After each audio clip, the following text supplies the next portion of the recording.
Shalom, selamat pagi Bapak Ibu Saudara semua.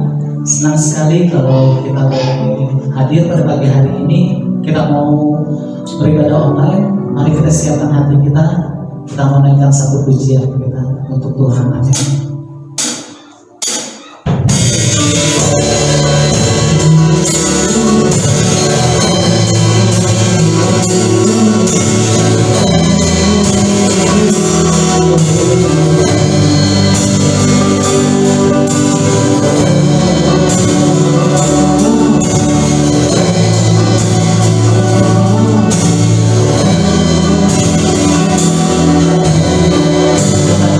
Kami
terima kasih, sebentar kami akan memuji lebih lagi Tuhan.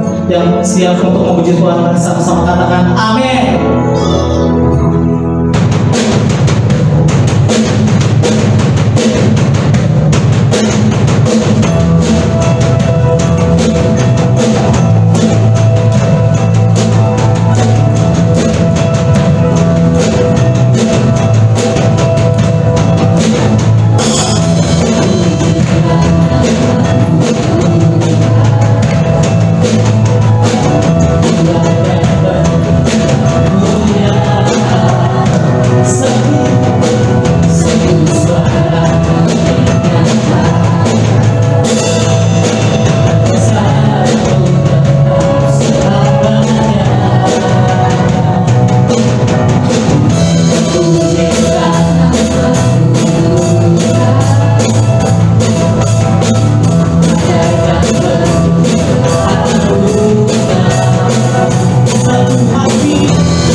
Naikkan pujian ini.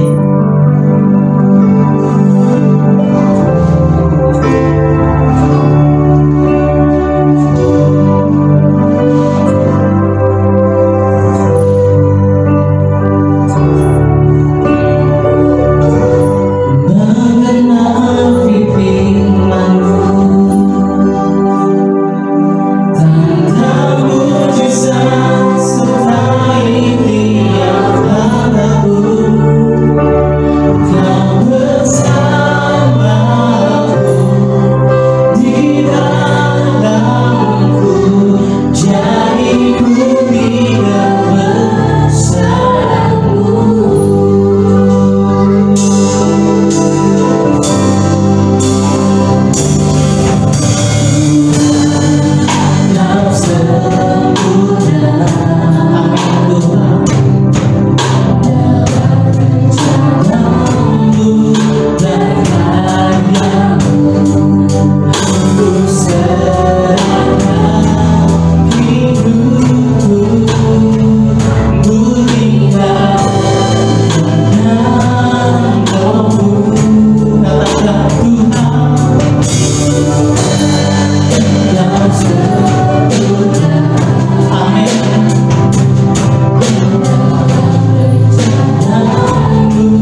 Shalom.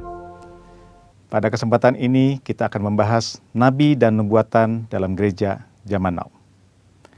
Banyak orang bertanya, apakah masih ada nabi di zaman sekarang? Dan apakah Tuhan masih berbicara kepada manusia sampai sekarang? Jika iya, berarti Alkitab masih harus ditambah dengan nubuatan para nabi zaman sekarang. Karena Alkitab perkataan Tuhan. Apakah benar begitu?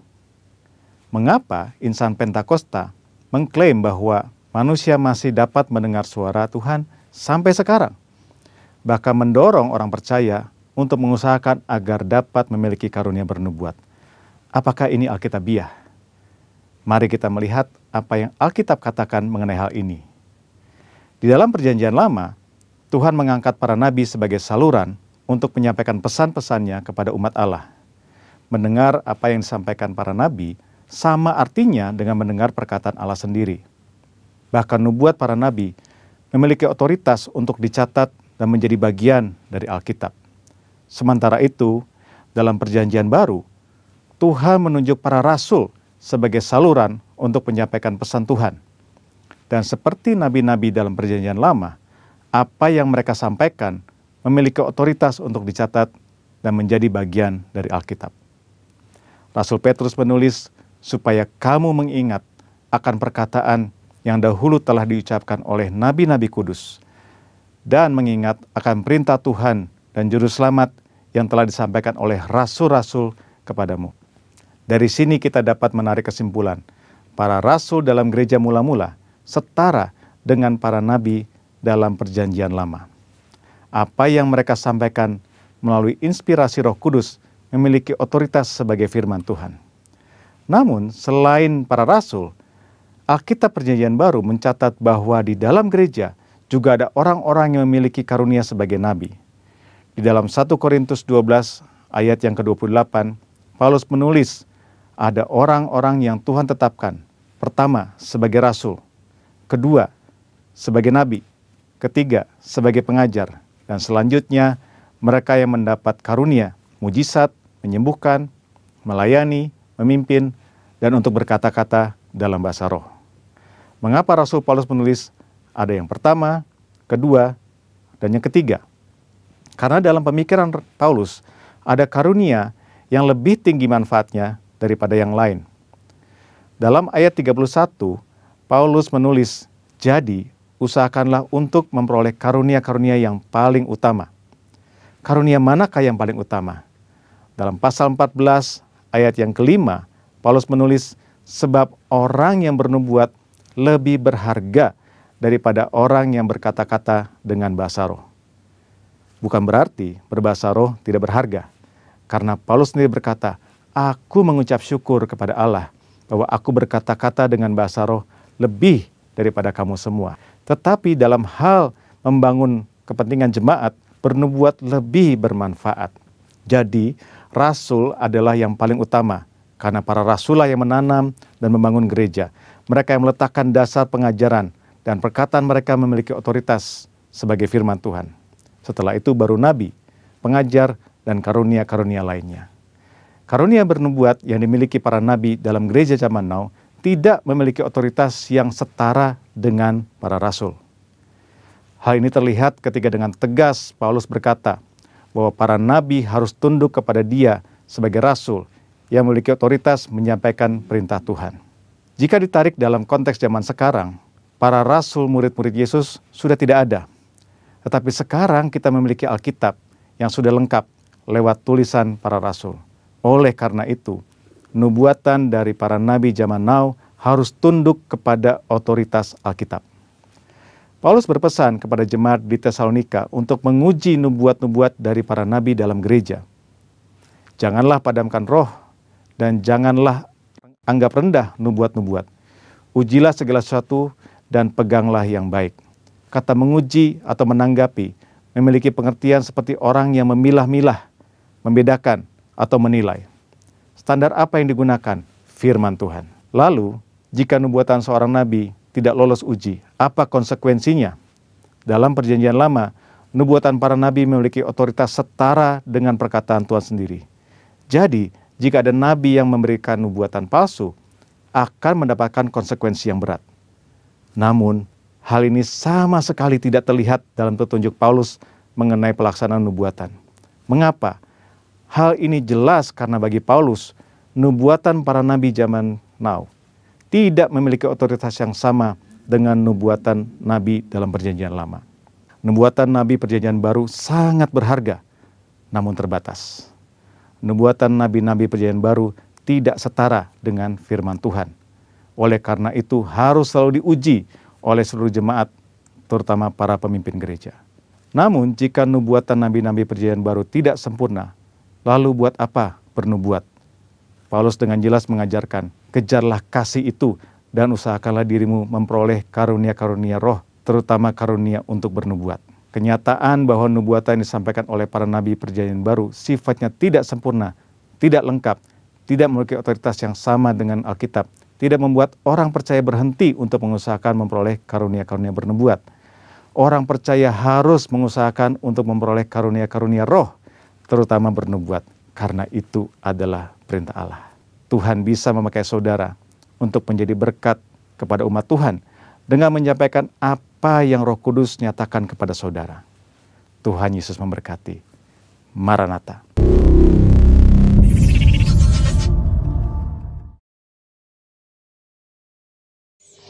Shalom saudara dikasihi Tuhan, pada pagi hari ini saya akan mengangkat satu tema tentang bergumul dengan Tuhan. Mungkin ini tema yang sepertinya tidak pantas ditujukan kepada Tuhan. Tetapi faktanya dua sikap inilah yang sedang menonjol terjadi di tengah-tengah kita. Bergumul dalam arti kata yang pertama yang saya maksudkan adalah berkelahi atau bertengkar dengan Tuhan. Saudara pikir mana mungkin? Saya beri contoh. Bukankah hari-hari ini banyak orang yang sedang menggugat Tuhan, mempersoalkan tindakan Tuhan, marah dengan Tuhan, kecewa dengan Tuhan untuk keadaan yang terjadi sekarang ini, sinis dengan Tuhan, memandang Tuhan itu suka mempermainkan manusia, Tuhan yang lemah, Tuhan yang tidak berdaya. Bergumul dalam arti kata yang kedua yang saya maksudkan adalah orang-orang yang memakai kesempatan sekarang ini untuk banyak menekuk lututnya dan berdoa kepada Tuhan dengan tekun memohon perlindungannya, kekuatannya, bahkan pengampunannya. Mari kita membuka kitab kita di dalam Roma pasal 11 ayat 33 sampai dengan 34. Firman Tuhan berkata, "Oh, alangkah dalamnya kekayaan, hikmat dan pengetahuan Allah. Sungguh tak terselidiki keputusan-keputusannya dan sungguh tak terselami jalan-jalannya. Sebab siapakah yang mengerti pikiran Tuhan? Atau siapakah yang pernah menjadi penasehatnya?" Saya tidak hendak berkata bahwa saya mengetahui pikiran Tuhan, sehingga saya mau memberitahukannya kepada saudara. Tidak sama sekali. Saya bermaksud mendorong saudara untuk mengikuti jejak-jejak Tuhan dalam kehidupan saudara, agar saudara dapat secara progresif mengenal Dia. Minggu lalu kita belajar bahwa Tuhan bekerja di dalam sesuatu. Roma pasal 8 ayat 28. Nah, saudara dapat mengenal Tuhan melalui pekerjaan-pekerjaannya. Yohanes pasal 5 ayat 36 berkata, "Tetapi aku, Yesus, mempunyai suatu kesaksian yang lebih penting daripada kesaksian Yohanes, yaitu segala pekerjaan yang diserahkan Bapa kepadaku supaya aku melaksanakannya. Pekerjaan itu juga yang kukerjakan sekarang, dan itulah yang memberi kesaksian tentang aku, bahwa Bapa yang mengutus aku." Mungkin saudara berkata, Tapi saya tidak melihat Tuhan sedang bekerja pada masa pandemi ini. Keadaan yang terjadi sekarang tak terselami oleh pikiran kita. Batin kita mungkin menjerit, di mana Tuhan pada masa pandemi COVID-19 ini. Dalam banyak hal, masalah penderitaan memang lebih sukar dihadapi oleh orang-orang Kristen daripada orang-orang non-Kristen. Mengapa begitu? Sebab orang-orang Kristen pada umumnya percaya bahwa tidak ada satupun yang terjadi di luar kehendak Tuhan. Pokoknya Tuhan itu baik, Tuhan itu penuh kasih, Tuhan itu penyayang. Sedang orang-orang non-Kristen tidak mengakui keterlibatan Tuhan dalam persoalan-persoalan di dunia ini. Atau paling baik mereka menganggap Tuhan sebagai penonton yang tidak tertarik oleh masalah-masalah di dunia ini, atau juga terlalu lemah atau terlalu jauh untuk bisa berbuat banyak terhadap masalah penderitaan manusia. Ketika penderitaan menghantam, orang Kristen mungkin berpikir, Tuhan, kenapa saya? Saya ini anakmu loh. Tidakkah saya ini pantas diperlakukan lebih baik dari ini? Atau kita berpikir, Tuhan belum sungguh-sungguh membuat kesepakatan dengan kita ketika dia berkata, oke, jika kamu mengikutiku, aku akan melepaskanmu dari kesakitan yang terjadi pada orang-orang lain dan yang membuat mereka terbaring di tempat tidur mereka. Masalah penderitaan diperparah dengan pengajaran yang salah yang mengajarkan bahwa kemakmuran dan berkat itu merupakan tanda bagi orang benar. Sedang kemiskinan atau penderitaan adalah kutuk atas orang-orang jahat. Pandangan seperti ini juga dimiliki oleh sahabat-sahabat Ayub. Mereka lupa bahwa dari zaman perjanjian lama hingga sekarang, beberapa orang pilihan Tuhan menderita. Ayub misalnya, yang hidup di tanah Uz, dikenal baik oleh Tuhan sendiri maupun orang-orang yang hidup sezamannya. Sebagai seorang yang saleh, seorang yang jujur, seorang yang takut akan Allah dan menjauhi kejahatan.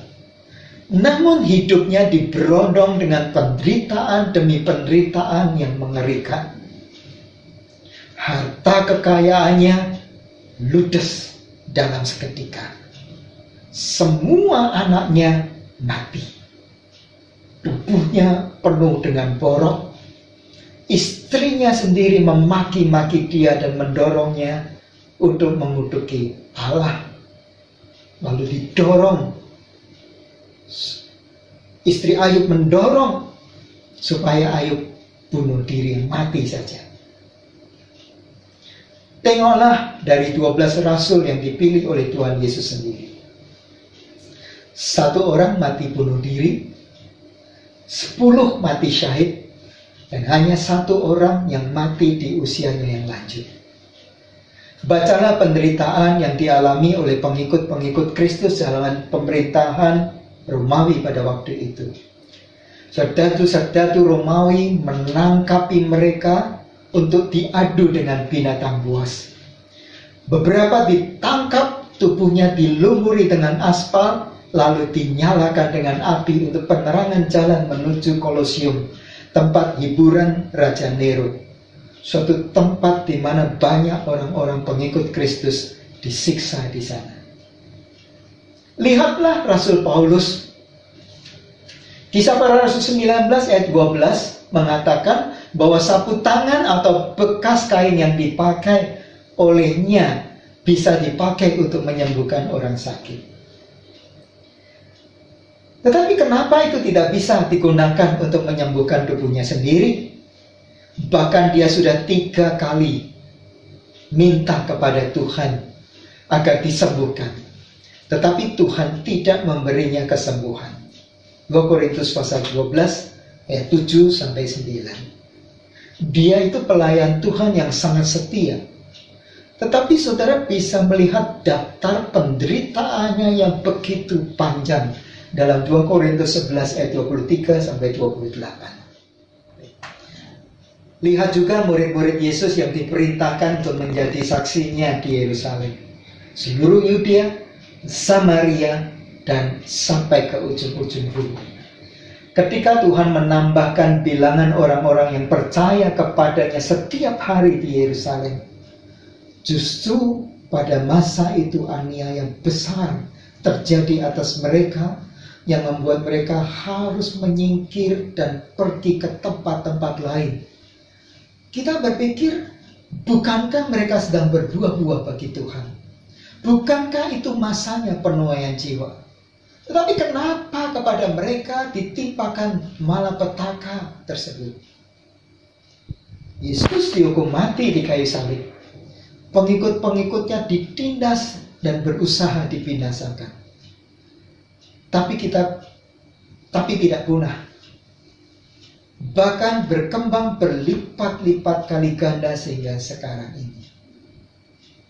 Nubuatannya digenapi yang dicatat di dalam Yohanes pasal 12 ayat 24. Bahwa jika biji gandum tidak jatuh ke dalam tanah dan mati, maka ia tetap satu biji saja. Tetapi ketika ia jatuh ke dalam tanah dan mati, maka ia menghasilkan banyak buah. Kita patut bersyukur bahwa kita memiliki catatan kejadian-kejadian itu yang dituliskan di dalam Alkitab. Waktu kita melihat peristiwa itu secara keseluruhan, kita menemukan bahwa memang Allah turut bekerja dalam peristiwa-peristiwa tersebut yang mendatangkan hasil yang baik, yang sesuai dengan rencananya. Sesuatu yang tidak dilihat dan dimengerti oleh mereka yang dulu mengalaminya. Aniaya yang diizinkan terjadi pada jemaat mula-mula justru membuat perintah Tuhan digenapi.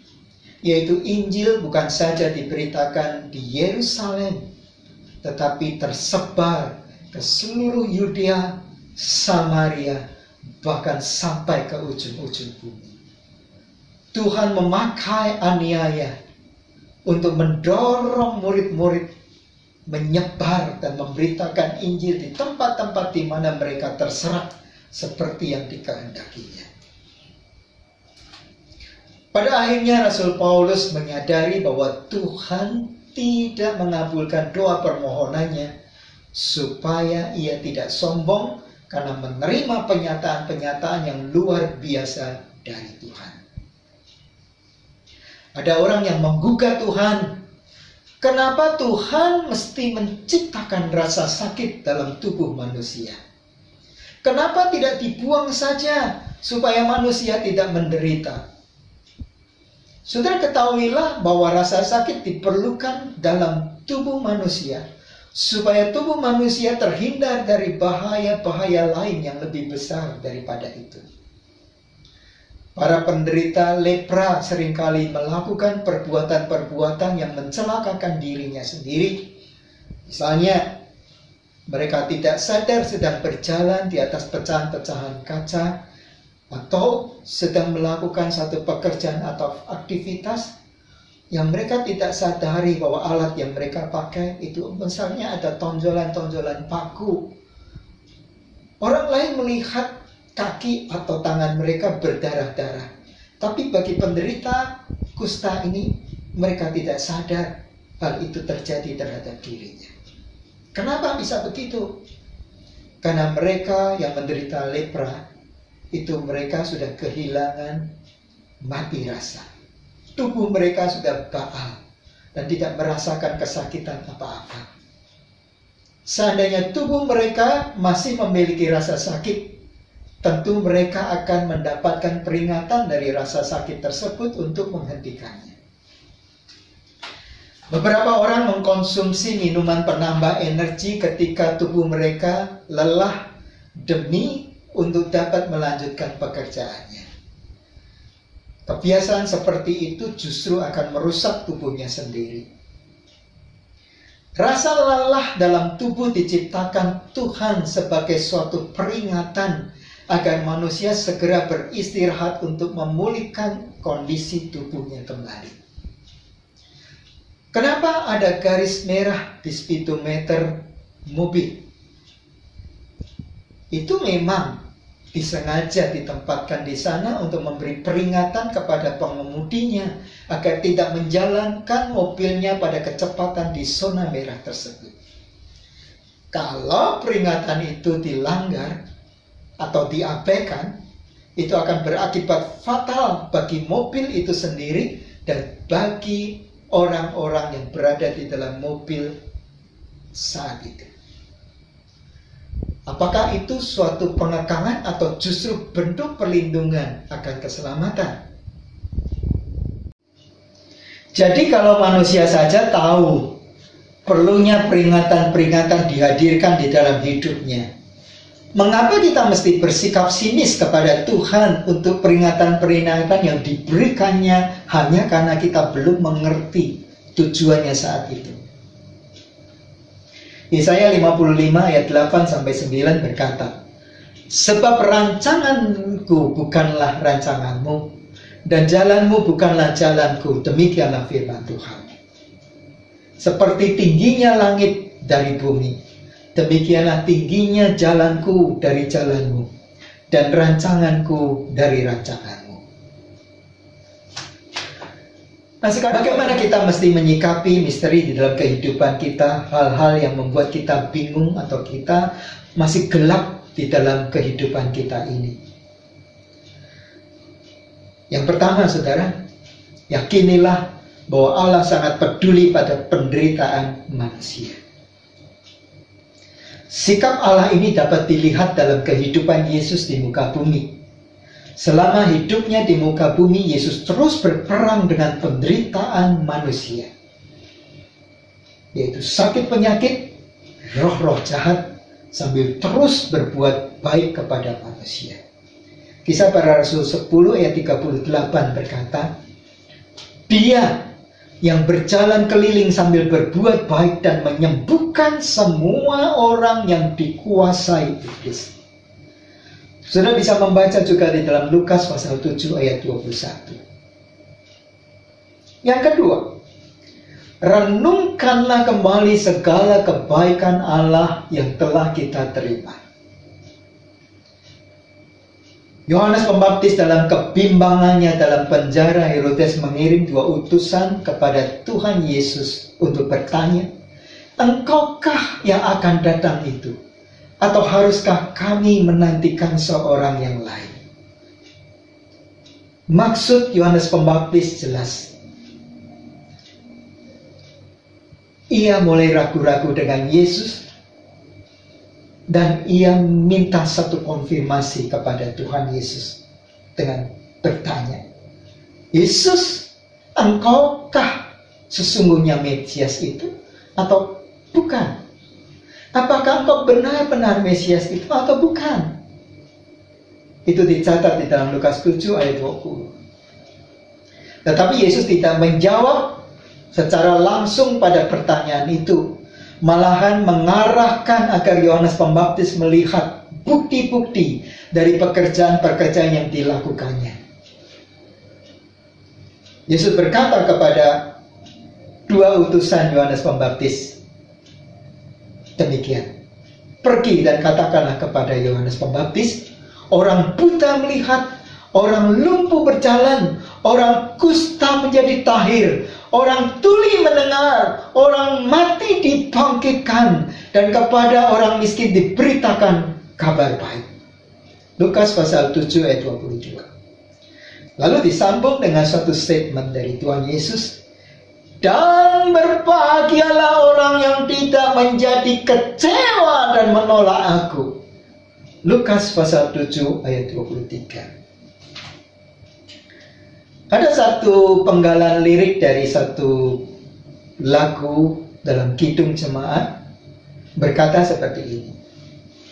Kalau angin ribut pukul hidupmu, kalau sia-sia susah hatimu, hitunglah berkatmu satu persatu, maka engkau akan heran bahwa Yesus sertamu. Ya, kita akan tersadarkan manakala kita melihat kembali berkat-berkat yang telah Tuhan berikan kepada kita. kita akan melihat bahwa sampai dengan sejauh ini Tuhan tetap memelihara kita. Yang ketiga, renungkanlah kemahakuasaan atau kebesarannya. Allah tidak menjawab pertanyaan-pertanyaan Ayub dalam kebingungannya, mengapa dia harus menderita sedemikian rupa. Ia malahan menantang Ayub dengan pertanyaan-pertanyaan yang menyatakan kekuasaannya atas alam semesta. Ayub pasal 38 sampai dengan 42 berisi dialog antara Allah dengan Ayub. Allah berkata di sana, siapakah dia yang menggelapkan keputusan dengan perkataan-perkataan yang tidak berpengetahuan? Bersiaplah engkau sebagai laki-laki. Aku akan menanyai engkau supaya engkau memberitahu aku, di manakah engkau ketika aku meletakkan dasar bumi? Ceritakanlah kalau engkau memiliki pengertian. Demikianlah kata-kata pembuka dari tantangan Allah kepada Ayub. Dituliskan di dalam Ayub pasal 38 ayat 2-4. Dihadapkan dengan berondongan perkataan-perkataan Allah yang memamerkan kekuasaannya atas alam semesta, Ayub menyadari bahwa perkataan-perkataannya yang sengit dan bernada putus asa dalam upayanya membela dirinya dari tuduhan para sahabatnya yang memojokkannya nampak begitu bodoh sekali pada saat itu. Singkat cerita, Ayub kemudian menyerah dan berkata kepada Tuhan di dalam Ayub pasal 42 ayat 1-6. Aku tahu bahwa engkau sanggup melakukan segala sesuatu dan tidak ada rencanamu yang gagal. Firman-Mu, siapakah dia yang menyelubungi keputusan tanpa pengetahuan? Itulah sebabnya tanpa pengertian aku telah bercerita tentang hal-hal yang sangat ajaib bagiku dan tidak aku ketahui. Firman-Mu, dengarlah, maka akulah yang akan berfirman. Aku akan menanyai engkau supaya engkau memberitahu kepadaku. Hanya dari kata orang aku mendengar tentang engkau, tetapi sekarang mataku sendiri memandang engkau. Oleh sebab itu aku mencabut perkataanku, dan dengan menyesal aku duduk dalam abu dan debu. Ringkasnya seakan-akan Tuhan tidak berkata kepada Ayub, Ayub, engkau tidak usah mengajari aku. Kalau aku sanggup dan aku cukup bijaksana dalam mengatur alam semesta ini, maka aku juga cukup bijaksana untuk memeliharanya. Saudara, sebagai penutup, jangan berkata kepada saudara, sediakanlah waktu setiap hari untuk melakukan kontemplasi atas firman-firman-Nya, supaya saudara ditarik dekat kepadanya dan menjadi kuat menghadapi segala sesuatu, bahkan yang belum kita mengerti sekalipun. Maranatha, Tuhan memberkati.